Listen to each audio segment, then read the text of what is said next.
ওই ঘুষ খাবো না বলে চাকরি ছেড়ে দিয়ে চলে এসেছি। আমি কোনো সময় আমার তো খেয়াল করিনি। আমাকে অনেক ক্ষতি করেছে মানুষ, অনেক। আমি ঠকেছি, কিন্তু আমি কাউকে ঠকাইনি। ৭৪ বছর বয়সে আমি ৭৪টা পয়সা কারোর কাছে ধার করিনি। যে টাকা নেয় সে মনে করে তার টাকা। যে আমার বাবা মার দোয়ায় আমি এই পর্যন্ত আসতে পেরেছি। বললাম যে আগে ৫০০ টাকা হাতে নিয়ে ঢাকা ঢুকেছিলাম। চাকরিটা কেন ছেড়েছিলেন? পোর্ট অফ চালনা অথরিটিতে চাকরি করেছি কিছুদিন। ওই ঘুষ খাবো না বলে চাকরি ছেড়ে দিয়ে চলে এসেছি। এটার পিছনে কারণ আছে। সাথে থাকলে স্বাদ বাড়ে। কোকা কোলা পনে ২ লিটার এখন ৯৯ টাকা ও ২ লিটার ১১০ টাকা।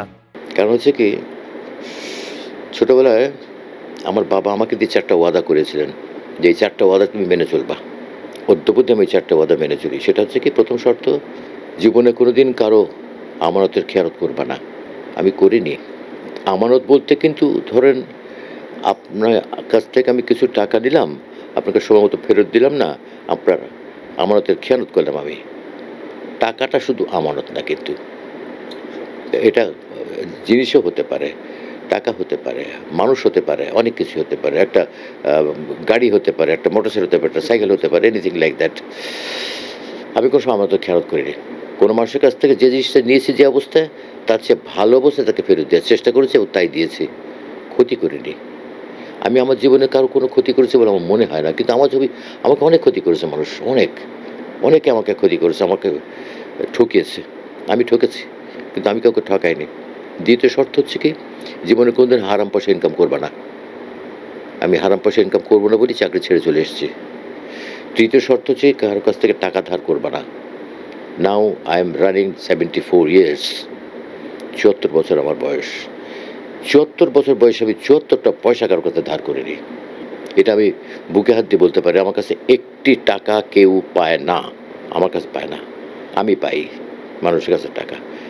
যে টাকা নেয় সে মনে করে তার টাকা, নিয়ে চলে গেছে, টাকা ফেরত দেয়নি। তো আমি কারোর কাছ থেকে একটি টাকা ধার করিনি।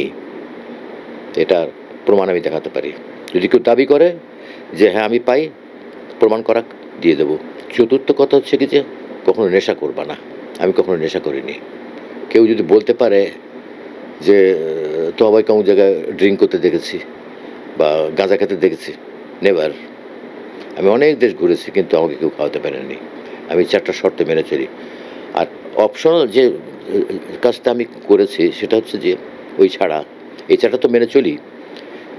বাবা মার প্রতি যে শ্রদ্ধাটা, আমি কোনো দিন বাবা মার উপরে কথা বলিনি। আমি আমার চাকরি জীবনে বড় হওয়ার পরে চাকরি জীবনেও আমি আমার বাবার মুখের দিকে তাকে কথা বলতে সাহস পাইনি কখনো।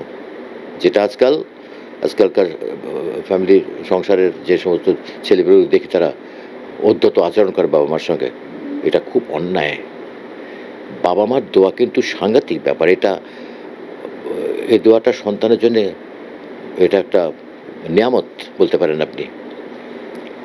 তো আমার মনে হয় আমি বাবা মার প্রতি এতটা ছিলাম, ভক্তি শ্রদ্ধা ছিল, যে আমার বাবা মার দোয়া আমি এই পর্যন্ত আসতে পেরেছি। বললাম যে আগে ৫০০ টাকা হাতে নিয়ে ঢাকা ঢুকেছিলাম, তাহলে আমাকে একটা আশ্রয় দিয়েছেন। আমি শান্তিতে চলি, শান্তিতে ঘুমাই। একটাই শুধু আমার একটা জিনিস কি, যে কোনো মানুষ কিন্তু পরিপূর্ণতা পায় না সব জিনিসে। একটা না একটা লিকনেস থাকে, যে ওই জায়গাটায় আমি ফেল করেছি, ওই যেটা আমি হেরে গেলাম।